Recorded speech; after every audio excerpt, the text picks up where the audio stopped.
Episode 140 of Australia's #1 marketing show. Join me behind the scenes as the network producer of Australia's most popular TV show shares some marketing gold.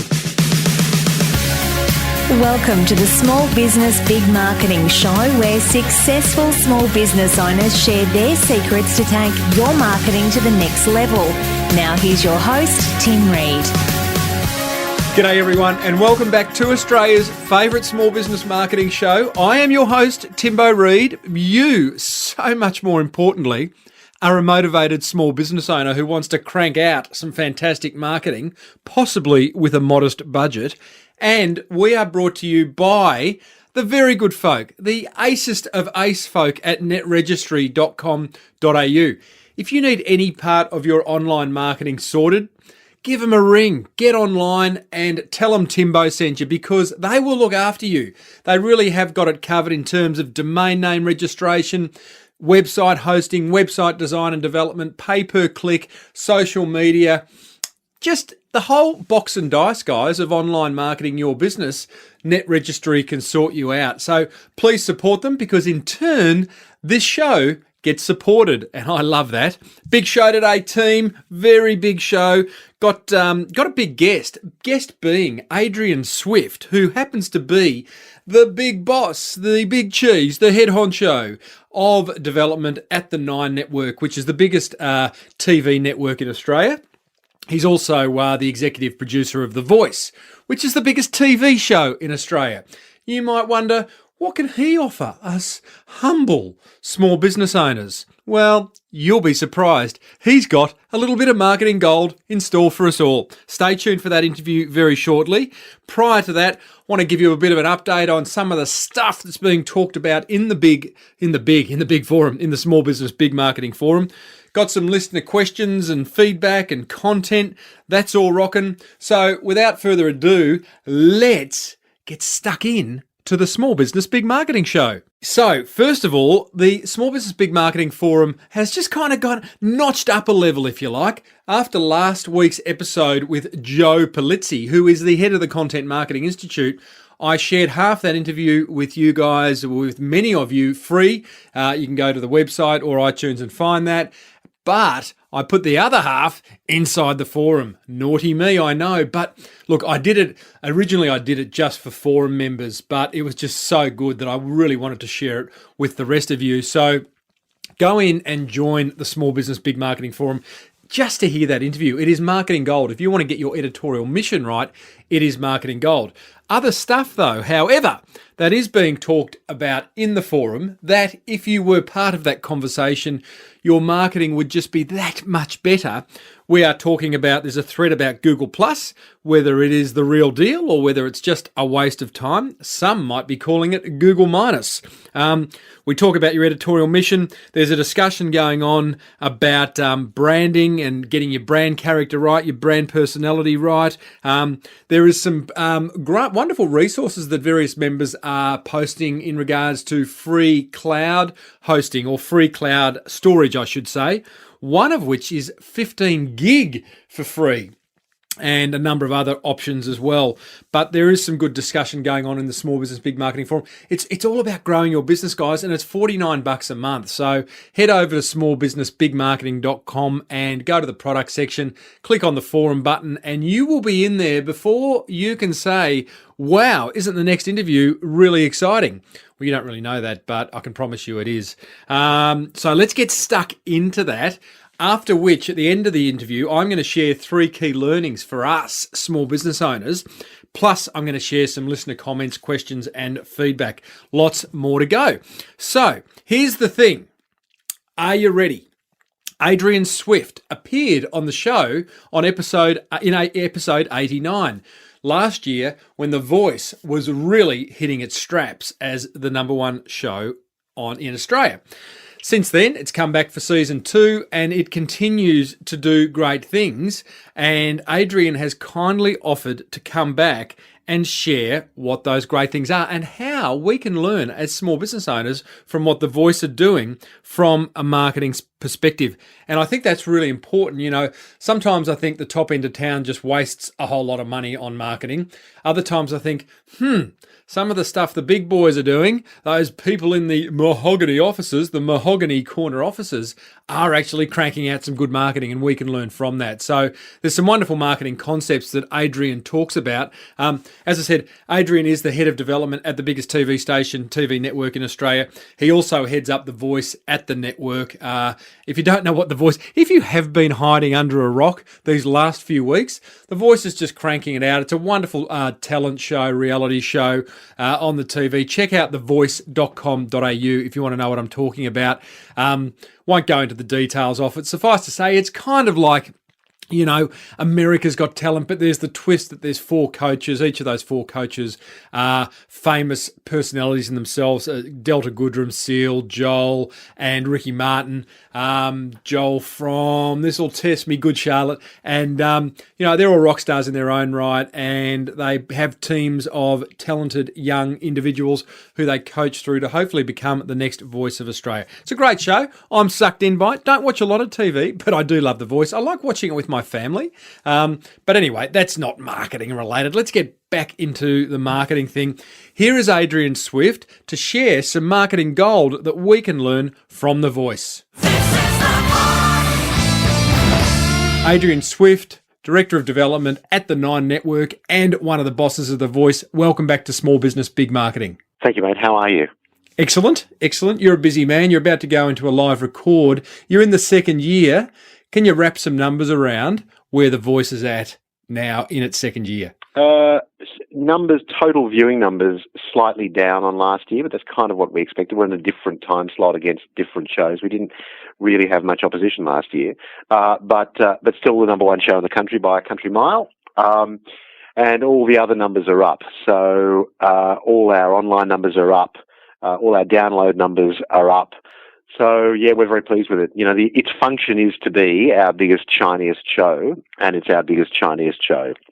Yeah, that's great. And so it should be. As a bit of a Voice fan myself. Now, you talked a lot last year in the interview I did with you about how you went about marketing The Voice. Can you outline how you've gone about marketing this year and what you've done differently? What were some of the big lessons maybe? We marketed a lot less this year. I guess the biggest lesson we learned was last year we needed to acquaint the audience with a brand new format. You know, effectively a talent show, I guess, but a format they didn't know and didn't understand. So I think this year what we did was we pulled a lot of money out of marketing. We spent a lot of money on above the line marketing last year. This year we spent much less money on above the line marketing. But that doesn't seem to have hurt us in any way. And I think what we've done much harder is we've used other channels. So we've used much more publicity, much more social and online to talk about the show to an audience we know is already there. And I think that's worked reasonably well. Yeah, right. Oh, right.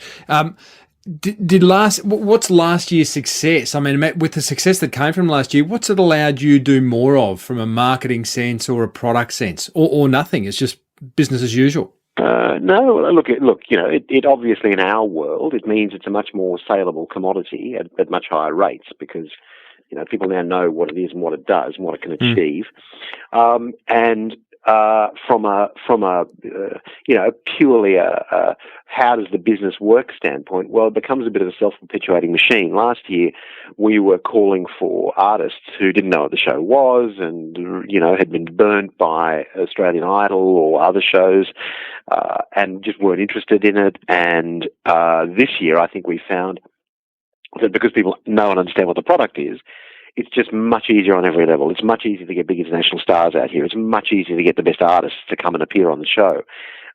You know, as contestants, it's much easier to work with the coaches because they understand what the show is and how it works in this market. From a purely you know talking to our audience perspective, they kind of know our position in the market. What we had to do last year was clearly differentiate ourselves from all these other shows and have an absolute position. I think we, as the practitioners of making the show, we understand what we represent now, and I think the audience understands what we represent now. So much less time is spent, as they say in dramas, much less time is spent on exposition and much more time spent talking about the actual show and the actual artists and what's happening and what's going on. Yeah, gotcha. Tell me, in terms of your tribe, you've got a massive tribe of listeners. How do you listen to them? I'm sure everyone's got an opinion. Want to see more coaches, want to see more behind the scenes, want to see less of this, less of that. How do you listen, and how do you decide what to act on? That's a good question. We do listen, and we listen. Mostly because we have the ability to listen. The great thing about social media is, and comments on the stuff that's there, is that it actually does give you a one-to-one relationship with your audience. And there's always trends that come through that. There are always overarching themes. Yes, there's a whole lot of clutter, a whole lot of just people talking about stuff. But inevitably, there's overarching themes. They don't like the music choices, or they do like the music choices, or they don't like that, or they do like this. So basically, it's you can see themes coming out show by show, hour by hour, and very often minute by minute. But you've got to be very careful, because the people who tweet, the people who post on Facebook, the people who comment, in our comments fields on the various places online that our content exists, are a self-selecting group. So I think you've got to look at it and go, right, okay, that does represent a component of the audience, and I think you do have to listen to it. I don't think we can't always respond to it just because the volume is so huge, but I think you do have to listen to it. The extent to which you respond to it, though, you've got to be very careful, because, we are a big business. We are talking, total numbers for this show, so I guess we're doing about 1.8 million in the 5 capital cities, another 500,000 in the regionals, and then probably another couple of 100,000 in catch-up. So, and then we're peaking out at sort of maybe 2.8 million people watching a show. Not unlike small business, big marketing. There you go. Very similar kind of audiences too, I would imagine. And I guess what we try and do is we try and temper our response to the kind of digital literati with what actually our core Heartland audience is doing, because actually those people are not our core Heartland audience. And if they don't like a John Farnham song, I think you can be absolutely assured that our core Heartland audience does. So, look, we take it, we look at it, we're interested in it, we think it does represent where the audience is going, but we don't think it absolutely reflects the audience. So I just want to dig a bit deeper on that, because you've got thousands, tens, I don't know how many thousands of tweets and Facebook updates going in from listeners. So all of a sudden, and viewers, as I like to call them, of viewers, absolutely. I have listeners, you have viewers, and so you can't be sitting there like the blokes in the big chair can't be sitting there listening. You must have people who must be summarising that feedback and saying, listen, is there someone sort of sitting there going, listen, Adrian or whoever they speak to, overall, we think a lot of people are saying such and such. We think we should act on this feedback. Oh yeah, absolutely. No, we have a whole department that just does that at the end of every show summarises what everyone's saying. Oh yeah, no. We every night after every show we'll have a 5 or 6 page report on what social media is saying. Oh wow! And so so someone's got. How do you summarise that? I mean, is that bullet points? Like overall, people are pretty disappointed. Yeah, bullet points. Yeah, what's trending? We'll look at peak. So we'll match. We'll look at tweets per minute against minute by minute in the show. So I can tell that when one performer was on, when Danny Ross was singing at 8:34, we had a peak in tweets per minute. So we look very closely at that. I mean, social media is very important to us. It's the best. It's not the best thing. It's one of the best things that happened to broadcast television. Because they're talking about us, and B, because it gives us a real tool to see and understand and feel what people are saying. Let's talk about that, because I noticed one of the major changes to your social media presence this year, based on last year, is you've introduced this thing called the Social Hub. Yeah, so all of a sudden, and I'm doing a project actually for the City of Melbourne, who have also introduced this concept, same name, Social Hub. So they're using some technology called Stackler, which pulls all the feeds in from Facebook, Instagram, Twitter, Pinterest, etc., and puts it all on one page. Has that been a good thing? Yeah, I mean, the reality is it won't always be Facebook and Twitter. So, you need a way of aggregating all the commentary in one place.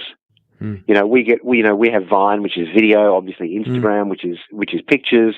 We've got tweets, we've got Facebook posts. all that sort of stuff. So, social hubs make sense because we can pull everything into one place. Now, maybe Twitter just kills everyone and becomes the default mechanism for talking about it, but at the moment, that's not the case. And at the moment, it's useful to have a capacity to pull in many sources of commentary into one place. Yeah, I love it. The fact that you don't have to, it's great for it's great for the brand, the business, because all of a sudden, if I want to leave the Voices website and go off to Twitter or go off to Facebook, I could do that, but it's not as easy anymore. So you're holding people on your page, and that's obviously what we all want. Love it. Is there one social media over another that for you guys just seems to be really, really shining? Oh yeah, Twitter.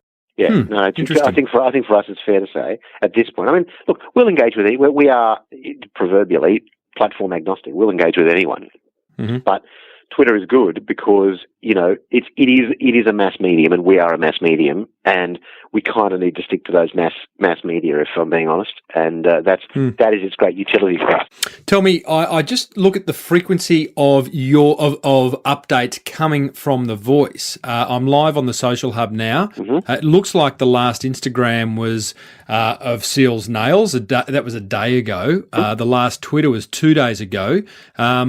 It's not as if you're not, and in fact, the last blog post was on Saturday about something that happened on last Monday, trying to get a sense of frequency here. I would have thought that... we often do more than that. Look, I actually haven't got the page up. I would normally thought we'd be doing more than that, and we normally do. Don't know, might just be we're a bit overwhelmed with production at the moment. But yeah, well, that's interesting. I think there'll be a flurry of updates today because normally we do lots of stuff with the artists during the course of the week. Yeah. Well, maybe I'm talking to you Monday. The show goes to air tonight, so you've had a whole week of gap. But interesting. I would have thought. I mean, if I was to go on and check out the hashtag, there'd be a whole lot of discussion from all the fans about the Voice. But I just thought there'd be more coming from the Voice. Yeah, and to be honest with you, oftentimes the dead hand of the broadcaster going. Who do you like in the lineup? Tweet now. I don't think you need to do that. Often we find. So I'm sure there's been more content updates than that. But anyway, let's since I'm at something of a disadvantage, I can't. Yes. I'm not actually sitting in front of a computer where I can call it up now. No, we foster conversation amongst our fans. Yeah. And where we have stuff and we can post things and something new's happening, we try and do that. But actually, and we fundamentally feel it's both at Shine, who make the show and who are responsible for the digital media on the show, and Nine, who run our own entire digital team. We believe in letting the fans talk to each other about it, not sending out kind of anodyne messages. Give them something to talk about and then let them talk about it, give them a place to talk about it. The great thing about the Social Hub is it gives you a place to do stuff. We're trying to bring people into our world. The one thing you'll find about The Voice, as opposed to a lot of other TV shows, is we're not proselytizing a second screen app and then a couple of other websites and then an app, an iPhone app and something else. What we're doing it all through thevoice.com.au. So there's one place to go for everything. Which is excellent. And that place is a content hub, it's a social hub, it's all that kind of stuff in one place. And I'd argue for your listeners, what you want to be able to do is you want to be able to concentrate your marketing dollars in one place that's as effective as it can be. And I think the one thing we've learned from The Voice is one singular call to action. Where do I go? What do I do? Okay, I'm vaguely interested. Where do I go? For us, it's all thevoice.com.au. No apps, no nothing, all at The Voice. Now, we have things that will work as apps and second screen apps on tablets, but they're actually in a browser. They're not apps. So we're not trying to push people to a number of different places, and that's worked really well for us. That's why we think our online numbers are significantly up this year. Mate, I reckon that's marketing gold right there, because you're right. One significant call to action. Love it. Yeah. And that way, it's just persistent, and when people later on go, oh yeah, that Daddy Ross, I didn't like him at all, and people go, oh yeah, let's just have somewhere dim in their recollection is just that singular place to go, and there's no confusion, there's no mixed messaging, there's no dilution of messaging, singular message repeated long and loud. Talking of messaging, one of the aspects of your content creation I particularly love is going behind the scenes. I love watching what happens, sometimes even more than watching the show, of the discussion between the coaches, just the banter, the what's happening in the studio between takes. I say to my audience, small business owners, share what's going on behind the scenes. People actually want to know, because you think it's boring because it's just what you do. behind the scenes, I'm guessing works really well for you. What other kind of messages, when you put them out, people just love? Oh, look, it's not even behind the scenes. It's just more content. It's how can people who are engaged in the show find out more, and what can they do to be part of it beyond the broadcast? And that's really it. And it's often the behind the scenes stuff. We'll do extended interviews with people, and it's all the usual stuff, extended interviews. But it's also our artists are. They've got big Twitter followings in their own right, and people want to know what's happening in their lives outside the show. So there's actually a much bigger ecosystem than just the television itself. The other thing that we do a lot of is we work with Woolworths and Ford and Vodafone quite closely to do things around the show. So we do an Earn and Learn thing with Woolworths, where we actually send musical instruments into schools using Woolworths Earn and Learn. But that's a great story for us. Mm-hmm. It's actually a really good story about how. So we've been to, we've been to Aboriginal schools, we've been to underprivileged schools, Jessica Mowboy hosts it. But it's a really interesting thing because it's a genuinely philanthropic project. It tells a great story about empowering kids to play music, and we really only have probably 45 seconds on the show to tell that story. But offline or online, off broadcast, there's actually a great story there that people really engage with. We use, with Ford, we do all sorts of other stuff, and we tend to do it, we use the car to kind of get us there, and is the kind of central theme of that stuff. So we sent all the artists and all the coaches to the Gatsby launch the other night, Great Gatsby in Sydney, and there's a whole story about that's got nothing to do with singing, nothing to do with the show, but with the characters that people love. And all that sort of stuff is just consumed incredibly heavily online, because we're not trying to proselytize the brand, we're trying to get people just to engage with our people. Yeah, look, I'm not sure it isn't to do with the show. I love the fact that there is some the relationships between the sponsors and the voice, the brand, the voice. It all makes sense. Like that Woolworths stuff, you're integrating the talent into the schools, into the brand, and to me that makes sense. I see small business owners who hand over precious sponsorship dollars to a sporting club or a community organisation or something, and literally hand it over and don't make it work, and there's no strategic reason for it working. So yeah. I think there's a big learning there. We're quite lucky. We've got good sponsors who kind of get it. We've got a very, very good internal integration team who go, how do we tell this story in your context? Yeah, absolutely. Last question. Apple iTunes, you have, we're all battling to have a relationship with Apple iTunes. Do you guys have a formal relationship, or have you just got to get stuff up there and hope for the best? No, we have a formal relationship. Yeah, I thought so. I'd love an introduction. Adrian, thank you so much for sharing, mate. Well done on another great year. I think it's excellent. So I look forward to seeing what tonight brings. Great. Always nice to talk to you, mate. Alrighty, guys, I hope you enjoyed getting a little bit of a behind-the-scenes tour of the marketing of Australia's biggest TV show, The Voice. I certainly enjoyed putting that together.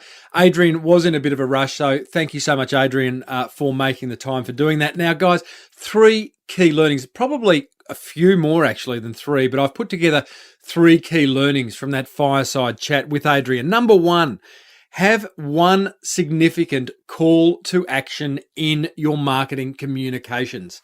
I think this is a big one. I see often, and I've been guilty of it myself, where we put out a marketing communication initiative. It might be an ad, letterbox drop, whatever it may be, some signage, maybe even presenting at a networking function, where we direct people to a number of things. We want them to do so many things. Of course, the bottom line is we want them to buy from us, but often we kind of we almost confuse buyers out of buying from us by kind of sending them off in different directions. Having one significant call to action is a great thing. The Voice, for them, it's their website. What is it for you? Would love to know. Whack it in the show. Whack a comment in the show notes of episode 140. Would love to hear what that is. Number 2, I do like this concept of the social hub. The Voice are using it. As I said, the City of Melbourne are now using it. It's where they bring all the social media activity related to their business under one banner, in this case called the Social Hub, and it appears on that brand's website. So you're not flicking people off to your Facebook or your YouTube or your Twitter or your Pinterest, but you're actually keeping them on your website. I love that, the Social Hub. I'm going to explore that more and see what is the technology behind it. I know City of Melbourne are using something called Stackler. I think that is available to the common man amongst us, but there may be some other ways of doing it as well. If you do know of them, feel free to make contact with me through the contact section at smallbusinessbigmarketing.com. Marketing lesson number 3 from listening to Adrian of The Voice. Listen to the tribe. David Malone, who is the CEO of V8 Supercars Worldwide, who I interviewed in episode 133, also did this. And I've got to say, the big brands are very good at listening to the tribe. Virgin do it as well. And have a listen, like an ear to the ground. I call this marketing voyeurism, where you use social media in particular to have a listen to what people are saying about you, about your business, about the brands that you may stock, about the industry in which you operate. Have a listen and start to get a sense of the trends and react to them, okay? Then you're building a business that really is solving problems for your tribe. And as marketers, we are problem solvers. Righto. That is my summary, brief summary of my chat with Adrian Swift from The Voice. Hope you enjoyed it, guys. Now, I've got some listener questions and a bit of an update. I'm off to Dubai tomorrow night.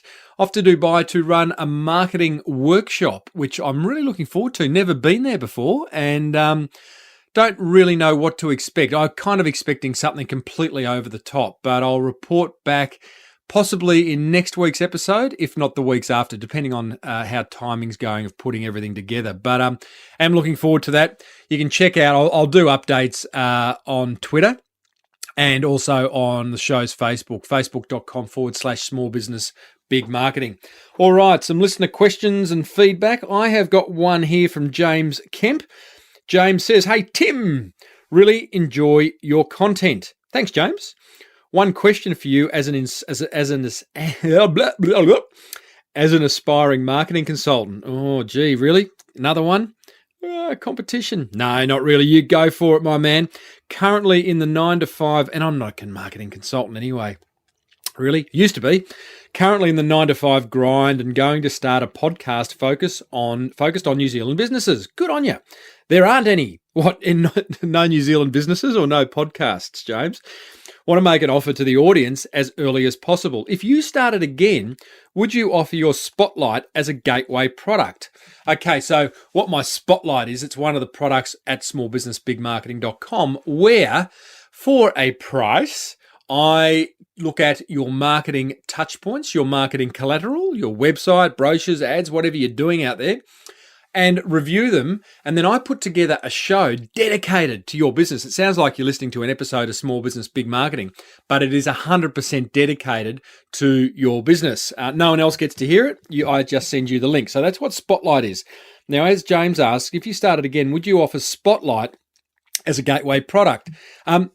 Yeah, I would. I mean, Spotlight's been great for me. I love putting them together, and I think it's a really useful product for my listeners. So, yes, I would. But more importantly, if I started again, I would be very clear on what my sales funnel is up front, because it took me a few months, you could argue a few years, to get my sales funnel right. And in fact, I think as small businesses, we should always be working on our sales funnel. Now, what I mean by that is, okay, 3.5, 4 years ago when I put the show together with Luke, we didn't realize the kind of traction it would get. And all of a sudden we're having people ringing us or contacting us, emailing us and saying, hey, how do we get more of you? And that's what you want, isn't it? When you create content like a podcast or a blog or video or a forum or a book or whatever it is. So the sales funnel, your sales funnel is an inverted pyramid. Looks like a funnel, and you should have something free. So you give away something for free up front. So mine is my podcast. You then should have something easy and inexpensive for people to buy from you. Might be a book, might be a video series. For me, it's the forum. It's $49 a month at smallbusinessbigmarketing.com. It's an easy way to access more of the marketing love that I have to share. Then you have a core product. So the funnel's getting narrower and narrower because less people are willing to spend the money. They're just happy with with your free product or your easy and inexpensive product. Your core product, like for me, it is, for example, Spotlight, because it's more expensive. And it could well be my core product really is my speaking, my keynote speaking. So my sales funnel, the first two levels of it really appeal to the small business owner because that's who I love dealing with. And then my core product then appeals to speakers bureau and corporates who can afford to pay me to go and speak. And then at the very pointy end of the sales funnel is what I call obvious next steps. And those obvious next steps could be live workshops, things that have high margin, are generally higher priced, and you might do less often. And a lot of businesses don't go to this next step. They kind of finish at their core product offering. But I think I've spoken about it before. Like, for example, there's a cafe in my local area, sells coffee and toasted sandwiches, but once a year, he takes 20, 30 of his customers over to Italy to do a tour, a food tour of Italy. And that's his obvious next step. It's high priced, it's high margin, and it's a wonderful obvious next step for that small group of your prospects and customers that really, really want to jump on into something more. So James, thanks for your question, mate. Good luck with your podcast, and do share us a link if you decide to go ahead with it. I think you should. I think every small business should have a podcast. There you go. I've said it right there. All right, I now have another question from Matt Crystal, who says, I was just wondering how guests for the show are chosen. Nice, short, sharp question, Matt. Great question. Pretty simply, I look for small business owners, really successful small business owners who are cranking out some aspect of their marketing in a very successful way. Or I look for service providers who I think we could all benefit from using their service. I am more inclined to go for the successful small business owner because that's the interviews that I enjoy doing. But for example, a service provider like Shane Tilley a few episodes ago who went on about how to create a successful email marketing campaign, those episodes are gold. So I mix it up a bit. But they're the criteria. And then every now and then, like the interview I just did with Adrian Swift from The Voice, I like to find big businesses who are willing to share some of their behind-the-scenes marketing secrets. So thanks for your question, Matt. Finally, I have something from Steve Walker. Steve Walker says, hi, Tim and Luke. Oh, Steve, you're not up to the most recent episodes. Past episode 80, I just no longer have a co-host, although when AG comes in the studio, I do. He says, hi, Tim and Luke. Love the podcast. Keep up the great work. A quick question, if I may. He also goes on to say, your podcasts are giving me the marketing ideas and confidence that going forward, I can do it with a very modest budget. Damn right you can do it, Steve. Absolutely, that's the intention. He says, a quick question, if I may. Where do I find the transcriptions of the podcasts to download from your site? Can you provide a link? Here's the thing, Steve. Every now and then, I don't transcribe every episode because I just don't, and it becomes expensive. That said, I have just had transcribed the last 10 episodes, and what I'll be doing is, this is the plan anyway. I haven't completely formulated, but I'll let you into a secret. Just don't tell anyone, guys. What I intend to do is create a series of books that contain 10 episodes at a time. The transcriptions of 10 episodes, 10 interviews actually, not the entire episode, but 10 interviews at a time that you will be able to purchase for a very reasonable price, of which I don't know what it will be just yet. Some episodes are transcribed. I generally transcribe the episodes where there's, the how-to episodes, like the email marketing episode, like the content marketing episode, those kind of ones. But last 10 episodes have been transcribed, just working with my wonderful designer, Nicola, at the moment to make them look beautiful. And I will let you know when that is up as well. All right, guys, I'm about to hop on a plane tomorrow to head off to Dubai. It is about 40 degrees over there in the shade, so that is going to be interesting in itself. I have thoroughly enjoyed this episode, and thanks so much for tuning in. Thanks, Net Registry, for making this absolutely possible. And if you do need to nail your online marketing presence team, head over to netregistry.com because they can help you out. Until next time, may your marketing be the best marketing. See you later.